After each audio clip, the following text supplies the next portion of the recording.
안녕하세요, 슈키입니다. 오늘은 사기적인 탐색꾼의 능력을 가진 선별인원 호크니의 인물 리뷰를 진행하겠습니다. 많은 분들이 호크니를 요청해 주셨는데요. 호크니의 분량이 생각보다 많더라고요. 호크니는 사치 페이커의 언급으로 처음 등장했습니다. 호크니는 사치를 보자마자 자신의 스마트폰을 보여주며 그림을 아냐고 묻습니다. 그림의 이름은 붉은빛인 것 같은데요. 붉은빛 하면 떠오르는 단 한 명의 인물이 있죠. 바로 엘류입니다. 엘류가 뿌려놓은 떡밥 중에 하나라고 생각이 되는데요. 호크니는 탑에 들어온 이유가 그림을 찾기 위해서였고 오랜 시간이 지나면서 그림을 조금씩 찾았다고 합니다. 마지막 중고거래를 기다리던 도중 물품이 도난을 당한 듯한데 마지막 그림은 하유라에게 보관되어 있습니다. 하유라의 일행은 에밀리를 통해 호크니를 지옥열차로 꼬셔냈고 붉은 빛을 자신의 영혼처럼 생각하는 호크니는 망설임 없이 미끼를 물어버립니다. 호크니에게는 소울메이트 마타가 있습니다. 사실 죽음의 층의 하이라이트는 우렉도 밤의 신원류도 아닌 바로 마타의 우정입니다. 마타는 호크니의 마음을 가장 잘 이해해주고 공감해주고 방향을 제시하는 훌륭한 친구입니다. 마타가 계속 부추기고 호크니의 감정을 확인하면서 호크니를 밤의 동료이자 친구로 만들어주는 역할을 합니다. 호크니는 가람자아들을 보고 단번에 강력한 하이랭커 중 한 명이라는 사실을 인지합니다. 마타는 호크니에게 그림보다 더 중요한 것을 찾을 수 있다며 그림을 쫓는 것도 중요하지만 밤과 동행하라고 말합니다. 마타는 호크니의 과거를 대부분 알고 있습니다. 호크니는 예전에 우연히 가시 조각을 찾은 후 조의 부하가 되었고 마타와 팀을 이뤄 활동했었습니다. 그러나 가시를 본 순간 자신의 그림에 영혼이 담겨버리는 일이 발생하고 영혼이 담긴 호크니는 심경의 변화가 생겼는지 조에게 돕지 않겠다고 말하고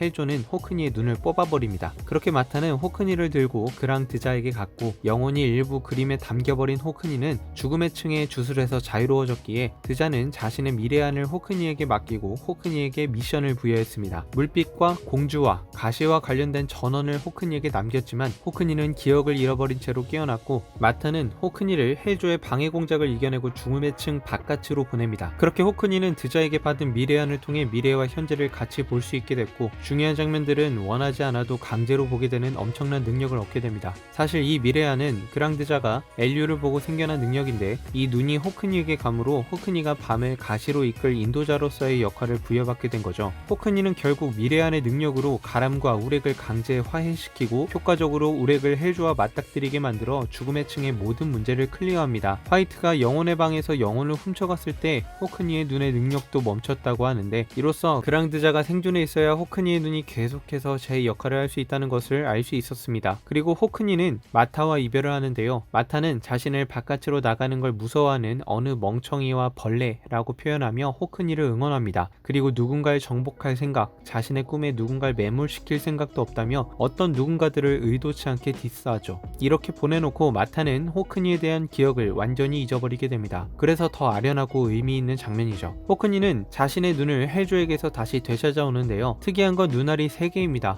왜 3개일까요? 호크니에 숨겨진 눈이 있는 걸지도. 호크니는 열차에서 밤에게 죽음에 가까운 사람이 보인다고 합니다. 아마도 엔도르시 자아드를 말하는 것이겠죠. 가깝다고 한 것은 유리자아드가 엔도르시를 말릴 경우의 수까지 계산된 것 같은데 엔도르시가 가오리한테 발릴 수 있을 정도로 가오리가 강력하다는 걸 알 수 있었습니다. 숨겨진 층에서 호크니는 데이터 자아드를 마주칩니다. 그러자 눈에 고통을 호소하는데요. 엘류가 준 힘이라지만 탑에서 계약을 맺은 자아드의 미래는 볼 수 없다는 점이 신기했습니다. 자아드는 아마도 현재 활동하는 랭커 중 가장 미래를 잘 볼 수 있는 자이자 스스로 미래를 만들어가는 존재이다 보니 그런 듯합니다. 호크니는 마지막 정거장 전투까지 참여하게 되는데요. 쿤을 보호하겠다는 라크의 결연한 의지를 받지만 불안했는지 라크를 보호하는 쪽으로 걸음을 옮깁니다. 중요한 건 이상하게 생각이 든다 라는 말을 하는 거 보면 먼 미래의 가능성은 희미하게 보인다기보단 생각과 같은 통찰력으로 자연스럽게 깨달아지는 아주 편리함을 보여줍니다. 호크니 옆에만 있으면 탑 절반은 오를 듯 하네요. 3부에서는 카이저와 함께 밤을 서포트하는데요. 카이저의 극딜 장면을 보며 호크니의 미래안의 단점도 살짝은 느낄 수 있습니다. 이렇게 쩌리 취급받다가 둥지전쟁에서는 에반켈의 목숨을 살려준 히어로로 거듭나게 되죠. 둥지전쟁에서도 라크와 호크니는 마지막 정거장 전투 이후로 계속 콤비를 이루고 있네요.